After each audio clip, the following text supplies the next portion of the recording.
자, 여러분 안녕하세요. 오늘 국어 시간에는요, 우리 현대 수필 중에서 정말 빼놓을 수 없는 작품이죠. 바로 법정 스님의 무소유를 함께 깊이 읽어보려고 합니다. 아마 제목은 다들 한 번쯤 들어봤을 거예요. 근데 아무것도 갖지 않는다는 이 말 속에 와, 정말 얼마나 크고 깊은 지혜가 숨어 있는지 오늘 저랑 같이 한 문장 한 문장 뜯어보면서 그 진짜 의미를 발견해보는 시간을 갖겠습니다.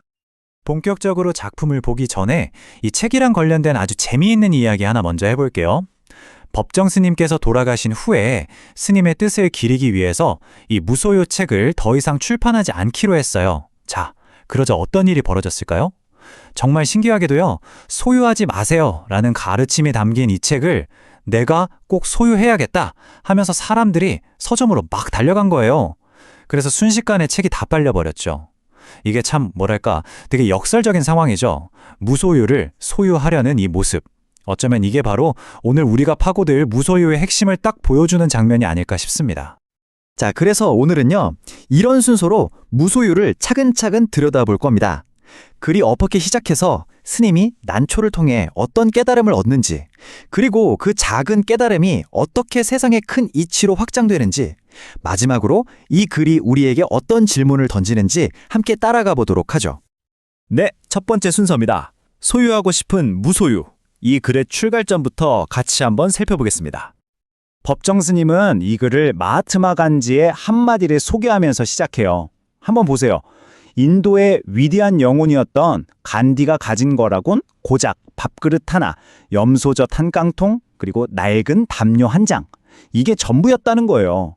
스님은 이 글을 읽는 순간 자신이 가진 게 너무 많다고 느껴져서 얼굴이 화끈거릴 정도로 부끄러웠다고 솔직하게 고백합니다. 바로 이 부끄러움이라는 감정이 무소유라는 깊은 생각으로 들어가는 첫 번째 문이 된 셈이죠. 그리고 여기서 이 글을 관통하는 핵심 생각이 드러납니다. 우리는 보통 내가 무언가를 가진다, 소유한다고 생각하잖아요. 그런데 스님은 그걸 다르게 본 거예요. 오히려 그 가진 것에 내가 얽매인다고요. 예를 들어 우리가 정말 갖고 싶었던 물건을 샀어요. 처음엔 좋죠. 근데 시간이 지나면 혹시 잃어버릴까 봐, 고장날까 봐 오히려 그 물건에 내가 묶여버리는 그런 경험 다들 있지 않나요? 바로 이런 점을 짚어내고 있는 겁니다. 자, 두 번째 이야기입니다. 아름다운 구속, 난초 이야기. 그럼 스님은 어떻게 이렇게 깊은 생각에 이르게 된 걸까요? 놀랍게도 그 시작은 아주 사소한 개인적인 경험, 바로 난초를 기르면서 시작됩니다. 스님이 지인한테서 난초 화분 2개를 선물 받았는데 이걸 3년 넘게 정말 정성껏 돌봅니다. 와, 이 정성이 어느 정도였냐면요, 난초를 더 잘 키우려고 관련 책까지 사서 읽고 영양제도 챙겨주고 여름엔 시원한 그늘로, 겨울엔 따뜻한 실내로 옮겨주고, 스님 스스로가 아이고 내가 우리 부모님한테도 이렇게까지는 못 해드렸는데 라고 할 정도였대요. 정말 자식처럼 애지중지 키운 거죠. 그러던 어느 여름날이었어요. 스님이 외출을 했는데 갑자기 햇볕이 막 뜨겁게 내리쬐는 거예요. 그 순간 스님 머릿속에 딱 스치는 생각. 아차, 난초! 뜰에 내놓은 난초가 생각나서 다른 일에 도무지 집중을 할 수가 없었던 겁니다. 결국 하던 일을 다 멈추고 허둥지둥 집으로 되돌아오게 되죠. 예쁜 난초에 대한 사랑이 어느새 스님의 마음을 꽉 묶어버리기 시작한 거예요. 세 번째입니다. 집착이 곧 괴로움이다. 바로 이 난초 사건이 스님에게 아주 결정적인 깨달음을 주는 계기가 됩니다. 바로 이 문장입니다. 이 수필 전체를 꿰뚫는 가장 핵심적인 깨달음이에요. 집착이 괴로움인 것을. 처음에는 그냥 예뻐하고 아끼는 순수한 마음이었는데 어느 순간부터 내 난초, 내 것이라는 생각이 강해지면서 이게 집착으로 변해버린 거죠. 그리고 바로 그 집착이 자신의 마음을 불안하게 하고 결국 괴롭게 만들었다는 걸 온몸으로 아주 절절하게 깨닫게 된 겁니다. 이 깨달음 뒤에 스님은 어떻게 했을까요? 며칠을 고민하다가 그토록 아끼던 난초를 그냥 친구에게 줘버립니다. 자, 그러고 나니 어떤 마음이 들었을까요? 막 서운하고 아쉬웠을까요? 아니요, 오히려 감옥에서 풀려난 것처럼 날아갈 듯이 홀가분한 해방감을 느꼈다고 합니다. 이 표를 보세요. 이렇게 소유가 집착과 괴로움으로 이어진다면 그걸 내려놓는 무소유는 우리에게 진정한 자유와 평안을 가져다 준다는 걸 보여주는 거죠. 네 번째입니다. 개인의 경험에서 세상의 이치로.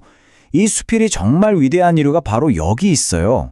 지극히 개인적인 난초를 키운 경험에서 그치지 않고 이걸 우리 모두의 이야기, 더 나아가 세상이 돌아가는 원리로까지 넓혀 나간다는 점입니다. 한번 보세요. 난초 하나를 더 아끼려는 마음이 스님을 괴롭게 했던 것처럼 무언가를 더 많이 가지려는 욕심? 이 소유욕이 개인과 개인의 다툼은 물론이고 나라와 나라 사이의 갈등과 전쟁까지 일으킨다고 스님은 지적합니다. 어제까지는 친구였는데 오늘 갑자기 서로 으르렁거리는 적이 되는 그런 비극들. 그 뿌리를 파고 들어가 보면 결국 더 많이 가지려는 이기적인 마음, 즉 소유욕이 있다는 날카로운 통찰인 거죠. 그리고 글의 맨 처음에 나왔던 간디의 말을 다시 한번 가져옵니다. 내게는 소유가 범죄처럼 생각된다. 이렇게 글의 시작과 끝에서 같은 문장을 반복해서 의미를 강조하는 걸 우리가 수미상관이라고 부르죠. 이 구조를 통해서 난초라는 아주 작은 개인의 경험에서 시작된 깨달음이 인류 전체의 문제라는 보편적인 진리로 그 무게감을 더하게 되는 겁니다. 자, 5번째, 버림으로써 얻게 되는 것들. 이제 이 수필에서 가장 유명하고 또 가장 깊은 지혜가 담긴 부분으로 넘어가 볼게요. 이 부분을 제대로 이해하려면 역설이라는 표현법을 알면 아주 좋습니다. 역설이라는 건 겉으로 들으면 말이 안 되잖아 싶은데 곰곰이 생각해보면 그 안에 아주 깊은 진리가 숨어 있는 표현을 말해요. 이것은 소리 없는 아우성 같은 것들이 대표적이죠. 법정스님은 바로 이 역설적인 표현을 통해서 무소유가 가진 진짜 의미를 정말 효과적으로 우리에게 전달하고 있습니다. 크게 버리는 사람만이 크게 얻을 수 있다. 정말 유명한 문장이죠. 여기서 버린다는 건 단순히 물건을 갖다 버리라는 뜻이 아니에요. 우리 마음속에 있는 끝없는 욕심, 그리고 이건 내 거야 하는 그 집착을 버리라는 거죠. 그럼 뭘 얻을 수 있을까요?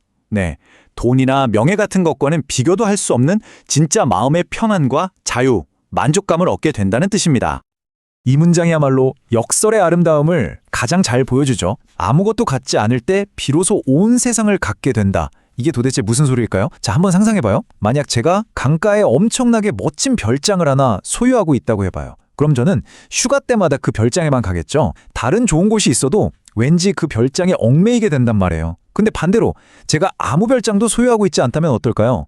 이 세상의 모든 아름다운 강과 산이 전부 제 집이 되고 제 정원이 되는 겁니다. 이 얼마나 멋진 자유인가요? 이것이 바로 무소유가 우리에게 주는 진짜 풍요범이라는 거죠. 자, 드디어 마지막 6번째입니다. 우리는 무엇을 버려야 할까요? 여기서 정말 중요한 게 있어요.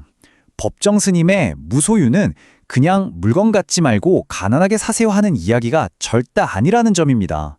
이 글의 진짜 목적은 우리 각자가 자기 마음속을 한번 깊이 들여다보게 하는 것, 바로 그 질문을 던지는 데 있습니다.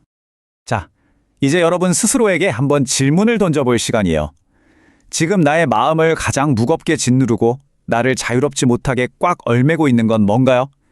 그게 꼭 비싼 물건일 필요는 없어요, 여러분. 어쩌면 다른 사람에게 인정받고 싶은 욕심일 수도 있고 떨쳐내지 못하는 과거의 아픈 기억일 수도 있겠죠. 아니면 누군가를 향한 미움이나 질투심일 수도 있고요. 그리고 한 걸음 더 나아가서 진짜 자유로워지기 위해서, 내 마음이 좀 더 편안해지기 위해서 내가 지금 내려놓을 수 있는 건 무엇일까? 한번 곰곰이 생각해 보는 거예요. 이 질문에 대한 답을 스스로 찾아보는 것. 그것이 바로 오늘 우리가 함께 읽은 무소유를 그냥 책 속의 글로 끝내는 게 아니라 여러분 각자의 삶 속에서 실천하는 첫걸음이 될 겁니다. 버림으로써 비로소 얻게 되는 그 충만한 자유를 여러분 모두가 꼭 경험해 보시길 바랍니다. 자, 오늘 수업은 여기까지 하겠습니다.